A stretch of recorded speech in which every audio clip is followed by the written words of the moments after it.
दोस्तों, भारत में कॉरपोरेट और राजनीति का रिश्ता हमेशा विवादों के केंद्र में रहा है और पॉलिटिकल पार्टीज पर कॉरपोरेट से चंदा लेकर बदले में उन्हें फायदा देने की बात भी सामने आती रही है। Scroll.in की एक रिपोर्ट ने साहिब के चंदा दो और धंधा लो की नीति पर जोरदार खुलासा किया है। स्क्रोल की इस रिपोर्ट में बताया गया है कि तमिलनाडु के मुरुगप्पा ग्रुप ने केंद्र सरकार द्वारा उनकी सेमीकंडक्टर यूनिट को मंजूरी मिलने के कुछ हफ्तों बाद भारतीय जनता पार्टी को 125 करोड़ रुपए चुनावी चंदे के रूप में दान दिया था।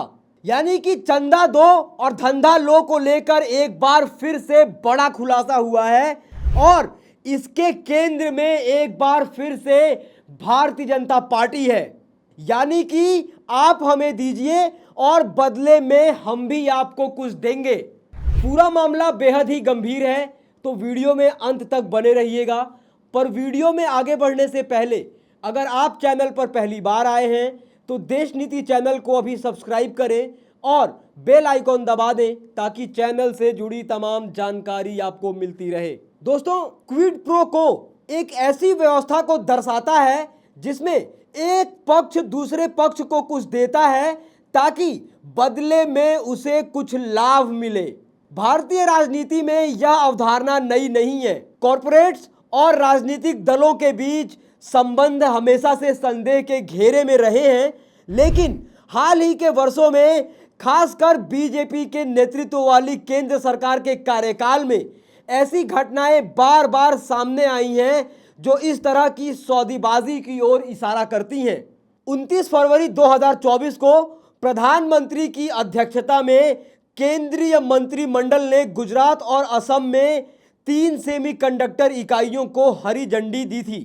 इनमें से एक का निर्माण तमिलनाडु स्थित मुरुगप्पा समूह द्वारा किया जाना था, जो वित्त, साइकिल और कृषि क्षेत्रों में एक पारंपरिक खिलाड़ी है।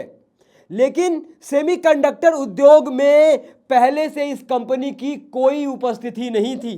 मुरुगप्पा ग्रुप ने सेमीकंडक्टर उद्योग में बिना किसी पूर्व अनुभव के गुजरात के सानंद में 7600 करोड़ रुपए की लागत से एक सेमीकंडक्टर यूनिट स्थापित करने की योजना बनाई। केंद्र सरकार ने इस परियोजना के लिए 3501 करोड़ रुपए की सब्सिडी प्रदान की। Scroll.in की इस रिपोर्ट के अनुसार 29 फरवरी 2024 को इस परियोजना को मंजूरी मिलने के कुछ ही हफ्तों बाद मुरुगप्पा ग्रुप ने अपने ट्रायम्फ इलेक्टोरल ट्रस्ट के माध्यम से बीजेपी को 125 करोड़ रुपए का चुनावी चंदा दिया।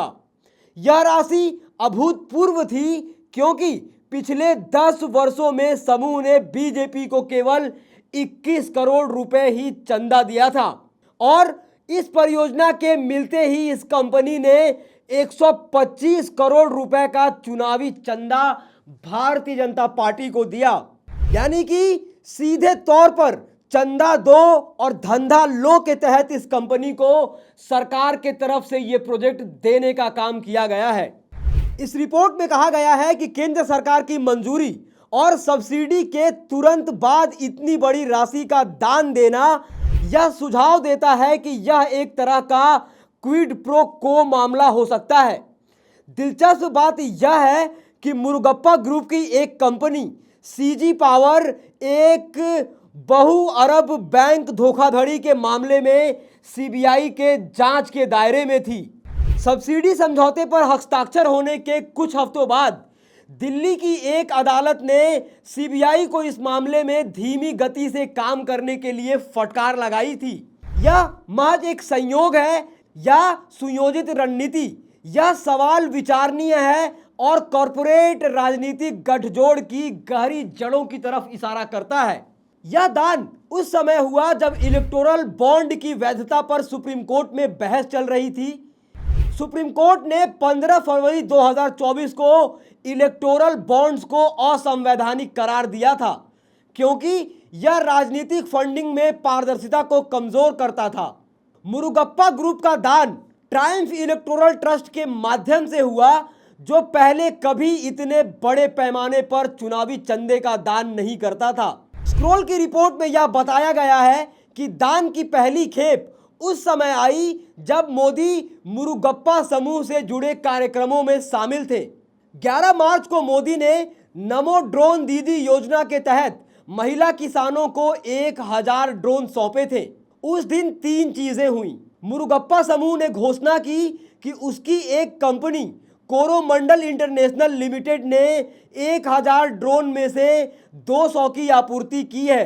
यह विवरण प्रधानमंत्री कार्यालय की प्रेस विज्ञप्ति में नहीं दिया गया था। दूसरा, कोरोमंडल इंटरनेशनल ने ट्रायम्फ ट्रस्ट को 25 करोड़ रुपए ट्रांसफर किए और अंत में ट्रायम्फ ट्रस्ट ने भाजपा को 25 करोड़ रुपए का चेक दिया था।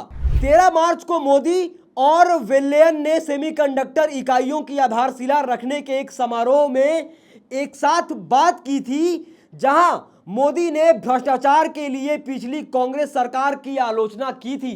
दोस्तों, इस रिपोर्ट में कहा गया है कि कुछ दिन बाद और भी पैसे आए। 22 मार्च को मुरुगप्पा समूह की 3 कंपनियां tube investment of India, Cholamandalam investment and finance और सीजी पावर ने सामूहिक रूप से ट्रायम्फ को 105 करोड़ रुपए का दान दिया।